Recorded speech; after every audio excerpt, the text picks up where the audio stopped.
আসসালামু আলাইকুম রহমতুল্লাহ। প্রিয় দর্শক, স্ক্রিনে দেখতে পাচ্ছেন ঐক্য করছে ইসলামী দলগুলো। সেখানে আমরা জামাত ইসলাম, ইসলামী আন্দোলন বাংলাদেশ, এরপরে বাংলাদেশ নিজাম ইসলাম পার্টি, তারপর অন্য যেসব খেলাফত মজলিস থেকে শুরু করে আরও কিছু আপনার দলের লোগো আমরা দেখতে পাচ্ছি। প্রিয় দর্শক, এখানে আসলে আমরা কয়েকদিন আগে দেখেছি চরমনাই পীর সাহেবের সঙ্গে ইসলামী আন্দোলন বাংলাদেশের সঙ্গে খেলাফত মজলিসও আরও কিছু ইসলামী দল তারা বৈঠক করে তারা একটা সংবাদ সম্মেলন করে সেখানে বলেছে যে আমরা 5টা ইসলামিক দল এক হয়েছি এবং 5টা ইসলামী দল এক হয়ে আমরা ভোটের ময়দানে একটা বাক্স দেব। তার মধ্যে কিন্তু জামাত ইসলাম ছিল না। তো আজকে যেহেতু সমকাল এই নিউজটি করেছে, আসলে নিউজের মধ্যে কী আছে বিষয়টা আপনাদেরকে তুলে ধরবো। আসলে বাংলাদেশ জামাত ইসলামের সঙ্গে অন্যান্য ইসলামী দলের ইসলামী আন্দোলন বাংলাদেশ চরমনাই পীর সাহেবদের সঙ্গে জোট হবে কিনা সেটা আজকে তুলে ধরা হবে। প্রিয় দর্শক, বিএনপি ও জামাত ইসলামী থেকে সমদূরত্ব রেখে ইসলামী দলগুলো একতাবদ্ধ হচ্ছে। মধ্যপন্থী দলগুলোকে এতে যুক্ত করার প্রচেষ্টা চলছে। নির্বাচনের আগের পরিস্থিতি এবং বড় দলগুলো কতটা ছাড় দেয় তা দেখে ঠিক করবে কার সঙ্গে জোট হবে। বিএনপি জামাতের পর নবগঠিত জাতীয় নাগরিক পার্টি ও এনসিপি ইসলামী দলগুলোকে কাছে টানার চেষ্টা করছে। ছাত্র জনতার অভ্যুত্থানে ক্ষমতাচ্যুত আওয়ামী লীগ নির্বাচনে থাকতে পারবে না ধরে নিয়েই এসব তৎপরতা চলছে। বড় জোট করে বিএনপির প্রধান প্রতিদ্বন্দ্বী হওয়া কিংবা একতাবদ্ধ থেকে সমঝোতার মাধ্যমে বিএনপির কাছ থেকে উল্লেখযোগ্য সংখ্যক আসন ছাড় পাওয়া দুটি লক্ষ্য রয়েছে ইসলামী দলগুলোর। দ্রুত নির্বাচনের দাবি পূরণে বিএনপি কাছে টানলেও আগামী নির্বাচনে কতটা ছাড় দেবে তা পরিষ্কার না করায় দলগুলো নিজেরা এক হচ্ছে। পাশাপাশি বিএনপির সঙ্গে রাজনৈতিক আলাপও চালাচ্ছে। আদর্শিক বিরোধ থাকায় জামাতের সঙ্গে আলাপ চালিয়ে পিছিয়ে এসেছে তারা।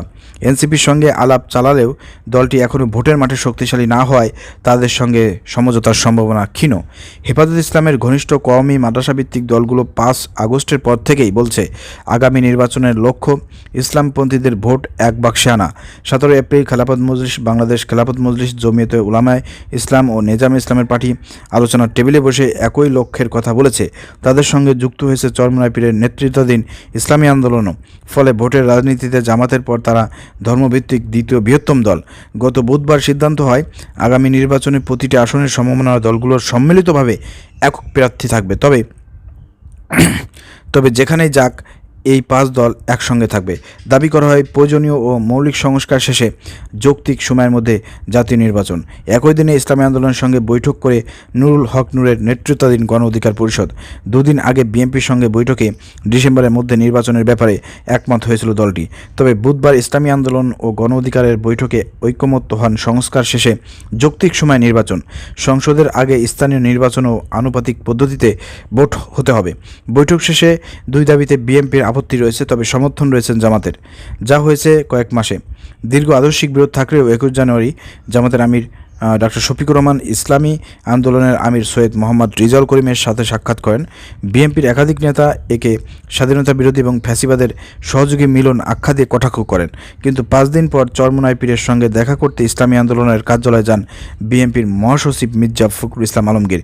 ন্যূনতম সংস্কার শেষে দ্রুত সুষ্ঠু গ্রহণযোগ্য নির্বাচন সহ 10 দফায় একমত হয়ে ঘোষণাপত্র সই করে 2 দলটি। এর আগে 22 জানুয়ারি খেলাফত মজলিসের সঙ্গে বৈঠক করে বিএনপি। তবে আগস্টে খেলাফত মজলিস সহ অধিকাংশ ধর্মভিত্তিক দল বৈঠক করে জামাতের সঙ্গে।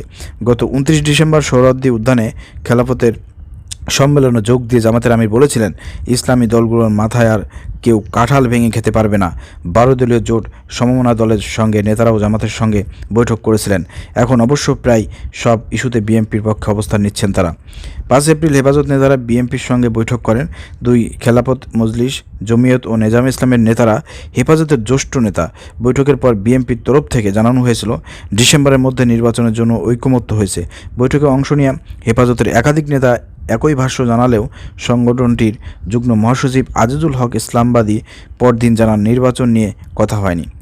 এপ্রিল এনসিপি কার্যালয়ে বৈঠক করেন হেফাজত নেতারা। সেই বৈঠকে আওয়ামী লীগকে নিষিদ্ধ এবং জুলাই গণহত্যার বিচারে দৃশ্যমান অগ্রগতির দাবির সঙ্গে ঐকমত্য জানায় হেফাজত। 20 এপ্রিল আব্দুল বাসিত আজাদের নেতৃত্বে খেলাফতের সঙ্গে বৈঠক করে এনসিপি মৌলিক সংস্কারের পর ঐকমত্যের ভিত্তিতে জুলাই সনদ প্রণয়ন করে দ্রুত সময়ের মধ্যে নির্বাচন 8 দফায় একমত হন দল দুটি। আদর্শিক দ্বন্দ্বের কারণে জামাতের সঙ্গে বৈঠক করেননি হেফাজত, তাই গত কয়েক মাসে হেফাজত সংশ্লিষ্ট দলগুলো জামাত থেকে দূরে সরে গেছে। যদিও 5 আগস্টের পর কাছাকাছি এসেছিল, আগে একতা পরে জোট। আচ্ছা, নিবন্ধন অপর দুই ইসলামীপন্থী দল ইসলামী ঐক্যজোট ও খেলাফত আন্দোলনকেও সমমনা 5 দলের মোর্চায় রাখা হবে বলে সূত্র জানিয়েছে। দল দুটির ডামি নির্বাচন খ্যাত 7 জানুয়ারি ভোটে অংশ নেয়। ইসলামী ঐক্যজোটের চেয়ারম্যান আব্দুল হাসানাত আমিনী ও মহাসচিব মুফতি ফয়জুল্লাহকে ইতিমধ্যে বাদ দেওয়া হয়েছে। ইসলামী ঐক্যজোটের মতে খেলাফত আন্দোলনকেও পরিশুদ্ধ করে আনা হবে বলে একাধিক নেতা জানিয়েছেন।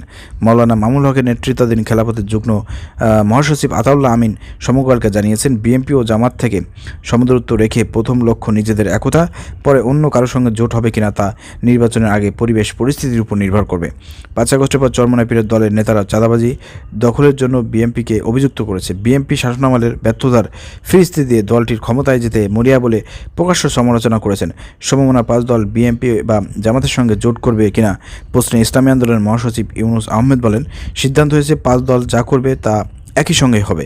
যদি কোনো দলের সঙ্গে জোট হয় সবাই মিলেই করবে, কেউ এককভাবে অন্য কোনো দলের সঙ্গে জোট করবে না। কার সঙ্গে কে যাবে? আচ্ছা, অভ্যুত্থানে ছাত্রনেতাদের ঘনিষ্ঠ একটি দলের নেতা সমকালকে জানান, আওয়ামী লীগ পালিয়ে যাওয়ার বিএনপি নির্বাচনী বিজয় প্রায় নিশ্চিত। ভোটের মাঠে বিএনপির চেয়ে অনেক পিছিয়ে থাকা জামাতের কাছ থেকে 5 থেকে 10 আসন ছাড় পাওয়ার চেয়ে বিএনপির কাছ থেকে 1-2টি আসন পেলেও সংসদে যাওয়া অধিকতর নিশ্চিত। এই সমীকরণে দলগুলো বিএনপির দিকে যাবে। ভোটের মাঠে এনসিপি জামাতের চেয়ে দুর্বল। এই দলটিকে কারো না কারো সঙ্গে জোট করতে হবে।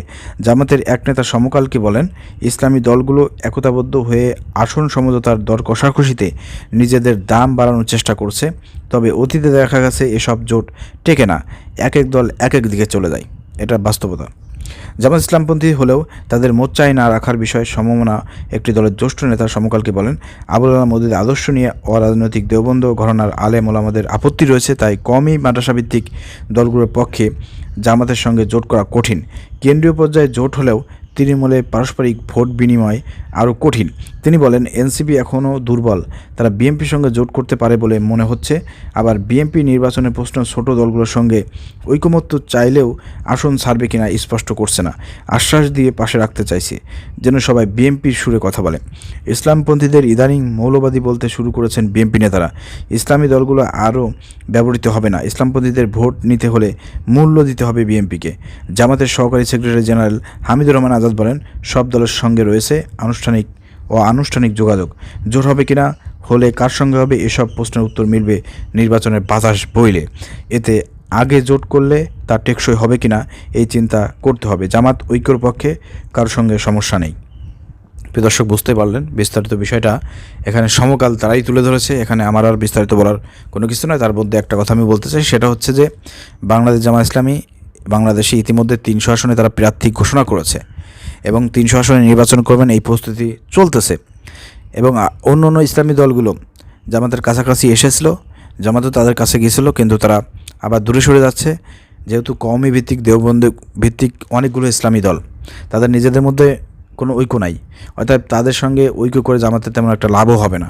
একমাত্র চরমোনাই পীর সাহেব ইসলামী আন্দোলন বাংলাদেশের সাথে যদি জোট করতে পারে জামাত ইসলাম, তাহলে মোটামুটি ইসলামের জন্য ইসলামী দল ক্ষমতায় আসার একটা থাকবে। যদি ইসলামী আন্দোলন বাংলাদেশের শুভবুদ্ধির উদয় হয়, চরমোনাই পীর সাহেবদের যদি শুভবুদ্ধির উদয় হয়, তাহলে হয়তো আমাদের সাথে তারা ঐক্য করে ইসলামকে এগিয়ে নিতে, ইসলাম প্রতিষ্ঠার জন্য কাজ করতে পারে। তো সেই লক্ষ্য উদ্দেশ্যে নিয়ে কিন্তু জামাত ইসলাম কাজ করে যাচ্ছে। কিন্তু সেই জায়গা থেকে যদি তারা আবার পিছু টান দেয়, লোভ লালসায় অন্যদিকে চলে যায়, তাহলে তো সেক্ষেত্রে জামাতের কোনো দোষ নাই। জামাত সব জায়গায় সবার সাথে এক হয়ে কাজ করতে চায়, এটা জামাতের আদর্শ, ঠিক আছে, এটা ইসলামের আদর্শ, এটা ধারণ করতেছে বাংলাদেশ জামাত ইসলামী, সেই পথে এগিয়ে যাচ্ছে। এখানে বাংলাদেশ জামাত ইসলামের সাথে কী আসলো না আসলো, কীরা যুক্ত হলো না আসলো, এটা জামাত ইসলামের দেখার বিষয় নয়। তারপরে জামাত ইসলাম সবসময় চায় যে বাংলাদেশে যত ইসলামী দল আছে তাদের সবাইকে নিয়ে একটি ইসলামী রাষ্ট্র গঠন করার জন্য, কারণ ইসলামী রাষ্ট্র গঠন হলে পরে সেখানে ইসলামী দলগুলো বেশি প্রাধান্য পাবে এবং তাদের সাহায্য সহযোগিতা দরকার। অতএব সেই সাহায্য সহযোগিতা দেশ পরিচালনার জন্য সব ইসলামী দলকে একসাথে নিয়ে জামাত ইসলাম ক্ষমতায় যেতে চাই, এটা জামাত ইসলামের লক্ষ্য উদ্দেশ্য। কিন্তু সেটা অনেকেই হয়তো অনেক ইসলামী দল তারা ছোটোখাটো হওয়ার কারণে তারা বিভিন্ন লোভ লালসায় পড়ে ভিন্ন দিকে চলে যায়, এটা তাদের দুর্বলতা। এখানে জামাতের কোনো ব্যর্থতা নাই, ঠিক আছে। আর ইনশাল্লাহ আগামীতে যেহেতু বাংলাদেশে একটা উঠছে, সারা দেশে মানুষ বলতেছে জামাত ইসলাম ক্ষমতায় আসবে, জামাত ইসলামকে ভোট দেবে, জামাত ইসলাম কার্যকলাপ দেখে বিএনপি ফ্যাসিবাদের মতন আচরণ করতেছে, তো সবার কাছে স্পষ্ট। এরপরে যদি দেশের জনগণের বিবেক বুদ্ধি যদি কাজে লাগায় ভোট না দেয়, আসলে বলার কিছু নাই। ঠিক আছে, আবারও জীবন দিতে হবে, ফ্যাসিবাদকে উৎখাত করার জন্য আবারও জীবন দিতে হবে, আপনার ছেলেমেয়েদেরকে জীবন দিতে হবে যদি আপনারা আগামী নির্বাচনে আবার ভুল করেন, মাথায় রাখবেন। ঠিক আছে, আমরা দেশের জনগণকে একটা মেসেজ দিতে চাই, আপনারা ইসলামী দলকে, বাংলা জামাত ইসলামীকে ক্ষমতায় আনেন, দেখবেন যে একটি সুখী সমৃদ্ধ আল্লাহর আইন ধারা পরিচালিত হচ্ছে এই দেশটি। ঠিক আছে, সবাই ন্যায় বিচার পাবে, কেউ জুলুমের শিকার হবে না, অপরাধীদের শাস্তি পাবে, এরা নিশ্চিত গ্যারান্টি। ভিডিও শেয়ার করে দেবেন। আসসালামু আলাইকুম রহমতুল্লাহ।